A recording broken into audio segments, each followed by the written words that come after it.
प्रश्न असा होता की ध्यान धारणा आणि समाधीमध्ये फरक काय, बरोबर आहे ना? कोण मी नाही, हो मला हो माहिती. हो. हा. तर बेसिकली म्हणजे तो फरक पाहण्याच्या आधी अ, अ, ध्यान धारणा समाधी हे कोणताही मार्ग जरी असला, म्हणजे ज्ञानमार्ग आहे, अष्टांग योग आहे, भक्ती आहे, सगळ्या ह्याच्यात ध्यान धारणा समाधी या स्टेप्स सगळ्या मार्गात सेम आहेत. म्हणजे ज्ञान मार्गात कसं आहे, साधन चतुष्टय संपत्ती मिळवून मग श्रवण मनन निधिध्यासन, मग धारणा ध्यान समाधी.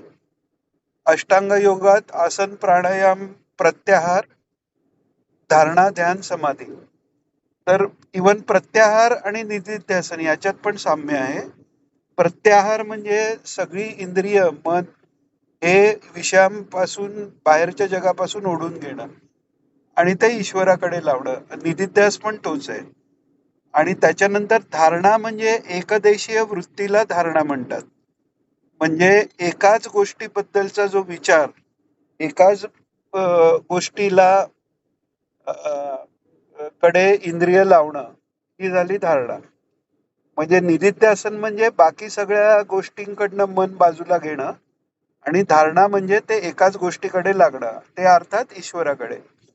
आता ते एकाच गोष्टीकडे लागणं म्हणजे ईश्वराचे बद्दल विचार करणं, त्याची कर्म करणं किंवा त्याच्या विषयी वाचणं, त्याच्याविषयी त्याची भजन करणं, या सगळ्या गोष्टी निधिध्यासन किंवा अ, अ, याच्यात येतात. धारणामध्ये तोच त्याच्याबद्दलच विचार असं होतं.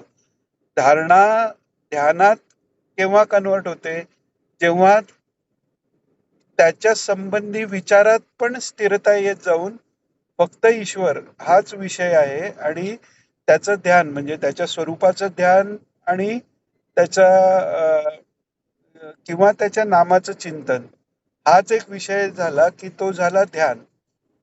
अ, धारणेत बाकी सगळ्या विषयांकडनं मन बाजूला काढण्याचा प्रयत्न निधिध्यासनातला तो कायम असतो, आणि इकडे लावण्याचा प्रयत्न ऍडिशनल होतो. धारणेत ध्यानात ती स्थिरता जास्त असते, पण ती स्थिरता असली तरी आजूबाजूचे आवाज येणं किंवा बाकीचं बोलणं ऐकू येणं, तिकडे लक्ष नसलं तरी ते ऐकू येणं इतपत पर्यंत असतं. ते धारणा म्हणजे ध्यान समाधीत केव्हा परिवर्तित होतं, जेव्हा ऍक्च्युअल साक्षात्कार होतो. साक्षात्कार झाल्यानंतर काही काळापर्यंत तो मीचा पडदा राहतो, तरी पण त्या आनंदाचा अनुभव आहे. ती आहे सविकल्प समाधी. म्हणजे तिथे मी हा विकल्प असतानाही आनंदाचा अनुभव आहे.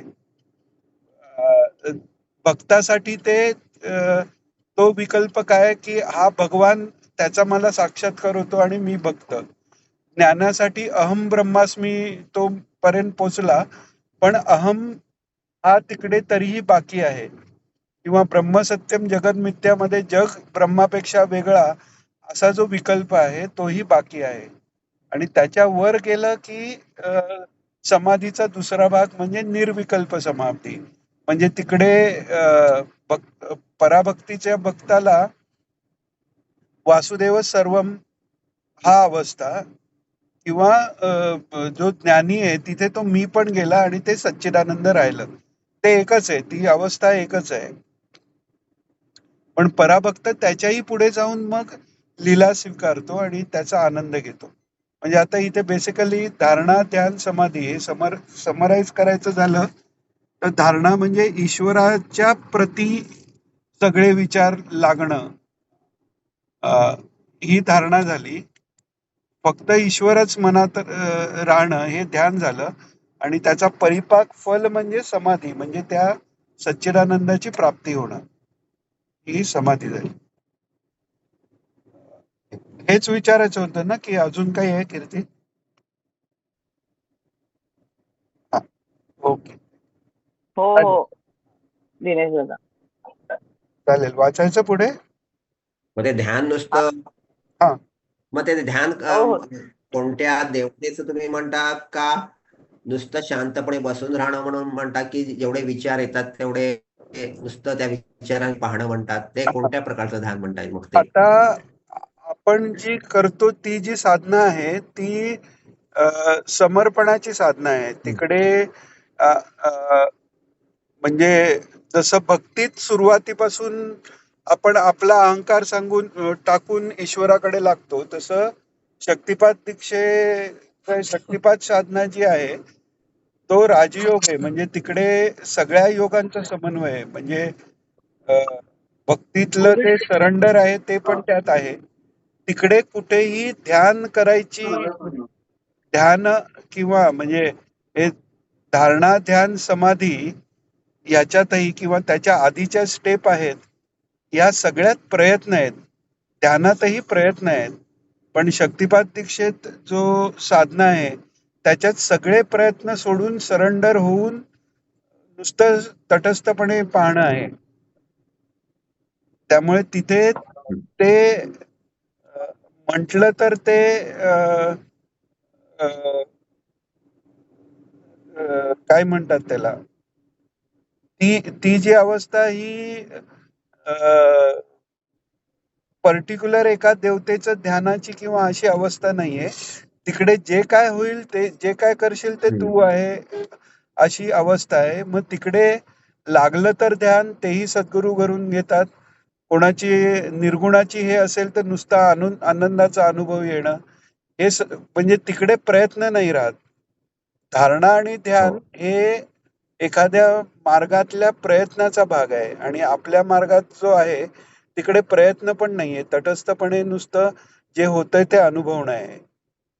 म्हणजे तिकडे त्याच्यात प्रगती झाल्यावर डायरेक्ट समाधी आहे. पण एका जागी बसणं किंवा एका जागी बसणं आणि आता मी साधनेला बसतोय या विचाराने जर म्हटलं तर त्याला ध्यान म्हणता येईल. पण अदरवाईज ध्यानात एखादं रूप जबरदस्ती समोर आणणं असं काही त्यात नाहीये. पण अदरवाईज इतर ह्याच्यात बरोबर. अ, अ, धारणा ध्यान समाधीमध्ये ज्ञानमार्गात तो तत्वमसी हाच विचार सतत समोर ठेवणं हे अपेक्षित असतं. योग मार्गात म्हणजे भ्रूमध्यावर किंवा असं फोकस करणं अपेक्षित असतं किंवा एखादं सगुण ध्यान करणं अपेक्षित असतं. आपल्या मार्गात तोही प्रयत्न अपेक्षित नाहीये. मग ते बैठकीवरतीच असताना करावं का कुठेही आता मी रेल्वेने जात आहे तर माझे डोळे मिटले तर तसं पण करणं चालू शकतं का? शक्यतो म्हणजे अर्थात ज्यांना शक्तिपात दीक्षा झाली त्यांना हं. गर्दीच्या ठिकाणी ध्यान करणं रिस्की आहे. कारण तेव्हा बैठक जर लागली तर अ, आजूबाजूच्या इथे आपली एनर्जी फ्लो होऊन त्याचे दोष आपल्याकडे येतात. त्यामुळे बरोबर. सार्वजनिक हं. ठिकाणी शक्तिपात दीक्षा अच्छा. झालेल्यांनी हं, ध्यान हं, हं, करू हं. नये. इतरांना असेल. हरकत नाही करण्याला. त्याच्याबरोबर तसंही ध्यान जे आहे ते अ, अ, एकाच जागी बसून केलेलं शुची देशे प्रतिष्ठाप्य म्हणून म्हटलेलं आहे. 6वा अध्याय जो गीतेचा आहे तो ध्यानाभ्यास कसा करावा तर एकांत हवा. हं. एकांत म्हणजे लोकांपेक्षा वेगळं हे पण झालं आणि एकांत फक्त म्हणजे ईश्वर हाच विषय. जेव्हा आपण गर्दीत असतो तेव्हा ते बाह्य विषय जरी एका ठराविक काय म्हणतात सामुदायिक साधनेला गेलो किंवा काही गेलो तरी तिकडे जर अधिकारी महात्मा नसेल तर तिकडे जसं कुमारी कंकण गुरु केलं त्यात महाराज म्हणाले बरेच जण असेल तर चर्चा होते, दोघे असले तरी अनुभव कथन होऊ शकतं किंवा माझं ध्यान लागलंय इतरांच्या काहीतरी क्रियेच्या अनुभवात आवाज आले त्यांनी डिस्टर्ब होऊ शकतं किंवा त्यांचं ध्यान लागतंय माझं नाही मध्येच डोळे उघडून बघणं हे होऊ शकतं. त्यामुळे ध्यान हे आपण आपल्या रोजच्या ठिकाणी किंवा अधिकारी महात्म्याने सामुदायिक साधनेत जर आपल्या मार्गातल्या केलं तर करावं नाही तर घरीच करावं.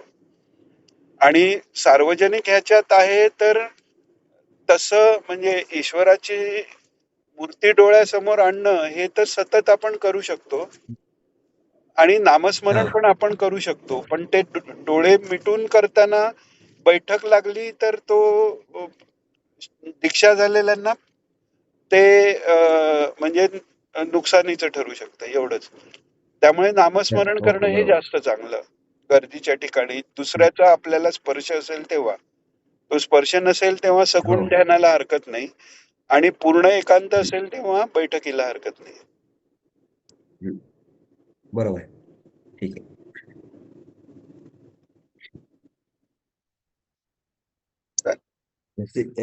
श्री रामकृष्ण, हे बघा ना, आजारी पडलोय. गोपालची आई, माझंच नशीब फुटकं, अमळ हाती तरी घ्या निदान. श्री रामकृष्ण, तुम्ही आशीर्वाद द्या मला. गोपाल